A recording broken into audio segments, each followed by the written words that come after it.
میرے پاس ایک شخص آیا, اس بھیکاری تھا, غریب آدمی بنا ہوا تھا کہ میرے گھر میں نے گھر جا کے دیکھا, گھر میں واقعی کچھ بھی نہیں تھا, ہائے ہوئے ایسا بیچارہ رونا دھونا. تو میں نے کہا دیکھو میں تمہیں بھیک نہیں دیتا. اس نے کہا میں ہوں بھی خاندانی آدمی, مجھے بھیک کے پیسے, یہ خاندانی کا لفظ میں نے وہاں سے بہت زیادہ سیکھا ہے. کہہ رہے ہم خاندانی لوگ ہیں, ہم بھیک. تو کہہ رہے, میں نے کہا ٹھیک ہے پھر آپ مزدوری کرو. کہہ رہے میں ریڑھی لگاؤں گا. میں نے کہا چلو. میں خود اس کے ساتھ جوڑیا بازار گیا, وہاں سے 2 ریڑیاں خریدیں اپنے خرچے پہ, اس کو دیں. میں نے کہا کیا آم کا سیزن چل رہا تھا, میں نے کہا ٹھیک ہے یہ پیسے لو, جاؤ آم لے کر آؤ. اور میں نے تھوڑا سا پروفٹ اپنا اس میں رکھ لیا کہ جتنی ارننگ ہوگی اس میں اتنے فیصد مجھے دے دینا, ٹھیک ہے نا. تو آپ نے وہ ارننگ لے کے وقف کر دیا. اپنا بزنس بھی کر سکتے ہو ایسے.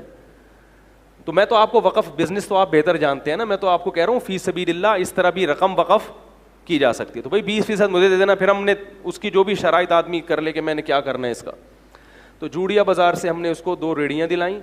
اس کو ہم نے پھر آم اور کیلے اس کا اس نے بزنس شروع کیا. اس کو میں نے پہلے 20,000 روپے دیے, پھر 35,000 روپے. اس نے بزنس کیا, کمانا شروع کیا, 20% مجھے دیتا, 80% خود رکھتا اور ٹھیک ٹھاک پروفٹ ہونا شروع.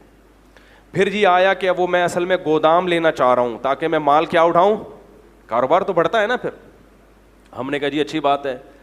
گودام بھی گھر کے قریب ہی کہیں دیکھ لیا. اس کا وہ گودام میں نے جا کے دیکھا بھی, چیک بھی کیا. میں نے کہا اچھا ایک غریب آدمی کو کیا ہو رہا ہے, یہ کیا کسی کو پیسے پکڑا دو تو ختم ہو جاتے ہیں, اس طرح کاروبار رن کر کے دو اس کو, اپنا بھی فائدہ اس کا بھی فائدہ. اپنا پروفٹ تھوڑا رکھو تاکہ ایسا نہ ہو کہ وہ بیچارہ, جب زیادہ بڑھ جائے کاروبار پھر آپ پروفٹ کا ریشو بڑھا بھی سکتے ہیں, لیکن وقف میں نہیں بڑھا سکتے. ہم نے جناب اس کو پورا گودام بھی لے کے دے دیا. اس نے وہ کیلے لا کے, کچے کیلے ہوتے تھے اس میں وہ کیمیکل لگتا ہے نا, اس سے پکتے ہیں, وہ پک بھی رہے ہیں. اور جناب بزنس ٹائٹ. اتنا پروفٹ مجھے شروع ہو گیا کہ اب ہم نے تمیز سے بات کرنا لوگوں سے چھوڑ دیا.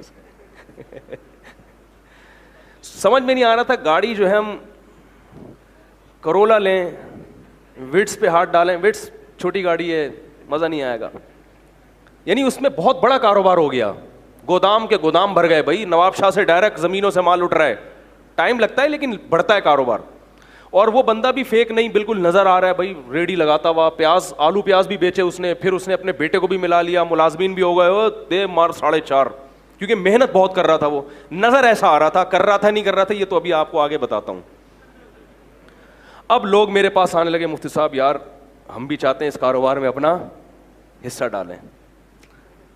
میں نے کہا ٹھیک ہے بھائی, اگر وہ بندہ کما کے دے دیتا ہے تو بھائی قاری صاحب آپ بھی آ جاؤ, بھائی فلاں صاحب.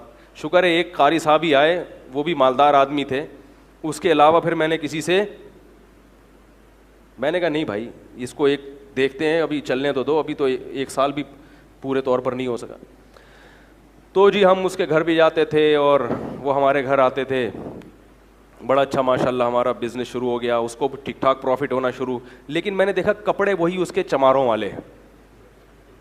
ہم تو سوچ رہے ہیں کہ چاند پہ پہنچیں یا مریخ کا سفر کریں. ابھی امریکہ یورپ تو چھوٹی بات ہو گئی تھی ہمارے لیے نا, ٹھیک ہے, تو خلائی سیارے میں بیٹھتے ہیں, کہیں کائنات کی سیر کر کے آتے ہیں.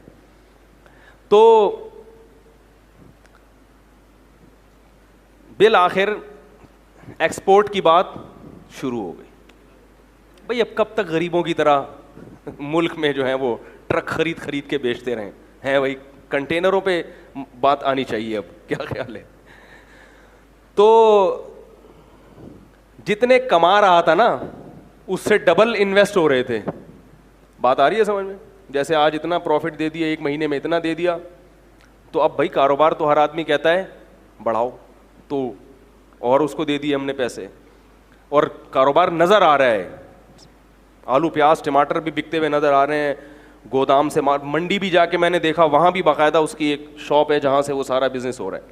ایک دن وہ میرے پاس آیا, کہنے لگا کہ مولوی صاحب میں تو جا رہا ہوں سفر پہ 10-15 دن کے لیے, تو مال اتارنا ہے منڈی سے, اتنے پیسے مجھے چاہیے اور یہ پیسے کل ہی میں آپ کو ریٹرن کر دوں گا اور مجھے جناب پہنچنا ہے. تو میں نے دے دیے اس کو. میں نے کہا یار یہ میرے حج کے پیسے ہیں, کیوں حج کی درخواست میں دینے والا تھا, یہ لے کے کہیں ایسا نہ کہہ رہا یار مسلمان کسی کے حج کے پیسے کھائے گا. ہم نے ایسے ایسے حرام خور دنیا میں دیکھے ہیں کہ آپ کو ہم کیا بتائیں. اس کا بیٹا وہ بیمار بنا ہوا تھا, اس نے کہا یار حج, ہم نے کیا کلمہ نہیں پڑھتے, بیانات میں بھی بیٹھتا تھا وہ آ کے اور کہتا تھا ہم سید ہیں, اور کہتا تھا مفتی صاحب پیسہ پکڑانے سے پہلے یہ دیکھو کہ بندہ خاندانی ہے یا نہیں ہے. سمجھ رہے ہیں, یہ بڑی گنتیاں سیکھی ہوئی ہوتی ہیں, تبھی کسی کی چکنی چپڑی باتوں میں مت آؤ. تو ہم نے وہ اس کو دے دی, ہم نے کہا چلو کل منڈی میں مل ہی جائیں گے. اس بندے نے رات کو محلے والوں کو جتنی جیبیں نچوڑ سکتا تھا سب کی جیبیں نچوڑی. دکان سے جو جنرل اسٹور تھا اس سے 2-3 مہینے کا راشن اٹھایا. اس نے کہا پڑوسی یہ کل دے دے گا پیسے. کسی سے چلتے ہوئے کسی سے اگر امید تھی نا 50 روپے مل جائیں گے ادھار, تو اس سے 50 روپے بھی لیے, کسی سے 500 لیے, کسی کے 1 لاکھ, ہمارے تو لاکھوں روپے لیے ہوئے تھے. ہر آدمی سے جتنا نچوڑ سکتا تھا اس نے نچوڑا. اسٹیمپ پیپر پہ جو ہمارا ایگریمنٹ ہوا تھا وہ لکھا ہوا تھا اس کے انگوٹھے کے ساتھ, یعنی میرے تو اس سے جو پیسوں کا لین دین تھا ریٹرن بھی تھا نا سارا, انگوٹھا بھی, آئی ڈی کارڈ بھی, سب کچھ. اب جناب وہ انگوٹھا لے کے اب تک میں 10 سال سے بیٹھا ہوں. وہ انگوٹھے کا کیا کریں گے بھائی, کیا خیال ہے, انگوٹھے سے کچھ ہوتا ہے؟ خیر جی, ہم اگلے دن جب پہنچے تو کوئی بندہ ہی نہیں تھا. پتا چلا کہ راتوں رات گودام بھی اس نے اس کا بھی سودا کیا ہے, گودام والے کا 3-4 مہینے کا کرایہ بھی ہضم کیا, اور جتنا مال گودام میں پڑا تھا پہلے سے اس نے کوئی اس کا سودا کیا ہوا تھا کہ بھائی اس کا پروگرام تھا اس دن بھاگنے کا. وہ راتوں رات اس نے سارا مال سستے داموں بیچا, وہ پیسے الگ, ہمارے پیسے الگ, جو ہمارا پروفٹ تھا وہ الگ, حج کے پیسے الگ.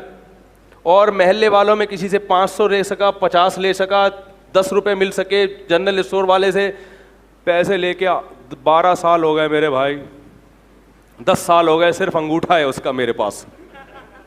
10 سال کے بعد میں نے کرنا سوچا کہ اس انگوٹھوں کو دیکھ کے کیا آدمی حسرت کرے, اس انگوٹھے کو بھی, کیونکہ کچھ بھی نہیں ہو سکتا, کچھ بھی نہیں ہو سکتا. کراچی اتنا بڑا ہے کہ وہ غائب. پھر پتا چلا کہ محترم کا بزنس ہی یہی ہے, یہ غریبوں والے کپڑے پہنتے ہیں, گھر میں کوئی بھی چیز نہیں رکھتے, کچھ ادھار غریب بچے لیے ہوئے ہیں اس نے رینٹ پہ, ٹھیک ہے نا, غریبوں سے 2-4 بچے ادھار لے کے رکھ دو بھائی, کوئی آئے گا تو منہ دکھانے کے کہ یہ میرے بچے ہیں. اس طرح کا پتہ نہیں ہو سکتا ہے اپنے ہی بچے ہوں, واللہ عالم. تو ان کا کئی سالوں سے یہی کاروبار. کیا ہوا کہ ہم نے اس کو تلاش کیا, نہیں ملا, غائب ہو گیا. ہم نے کہا چلو بھائی جو چیز قسمت میں نہیں تھی وہ. ایک دن ایک سبزی منڈی سے ایک پٹھان آیا باجوڑ کا, مجھ سے ملنے کے لیے, بڑا لمبا تڑنگا. کہنے لگا وہ بندہ تھا اس نے آپ کے پیسے لے کے بھاگا. میں نے کہا ہاں. کہہ رہے میں منڈی میں کئی سال سے کاروبار کر رہا ہوں, آج تک مجھے کسی نے چونا نہیں لگایا پوری. کہہ رہے میں اتنا ہوشیار آدمی ہوں کہ مجھے چونا لگانا آسان نہیں ہے. کہہ رہے کہ یہ آدمی مجھ سے کئی لاکھ روپے لے کے. میں نے کہا پھر کیا؟ کہہ رہے میں مفتی صاحب آپ کو یہ بتانے کے لیے آیا ہوں کہ اللہ کی قسم مجھے پیسہ نہیں چاہیے. کہہ رہے میں نے قسم اٹھائی ہے, میں نے بندوق خریدی ہے کہ یہ مجھے اگر مل گیا, اس کے سر میں اگر میں نے 7 گولیاں نہیں اتاری تو میری بیوی کو 7 طلاقیں. میں نے کہا کیا کر رہا ہے بھائی؟ کہہ رہے نہیں مجھے پیسوں کا غم نہیں ہے, پوری زندگی مجھے کسی نے چونا. تو میں نے کہا جب اتنے بڑے فنڈر کو چونا لگ گیا تو بھائی ہم تو اس فیلڈ کے ہیں ہی نہیں. تو اس نے بندوق, اس نے کہا کہ مجھے بس یہ بتاؤ ہے کہاں, مجھے پیسے نہیں چاہیے. کہہ رہے میں نے اس کے سر میں کتنی گولیاں اتارنی ہیں, نہیں اتاری تو میری بیوی کو طلاق ہے. تو اس لیے یہ جو ریڑی ویڑی کا میں کہہ رہا ہوں نا, وقف کریں, کسی غریب کو ریڑی لے کے دے دیں تو وہ غریب ہو.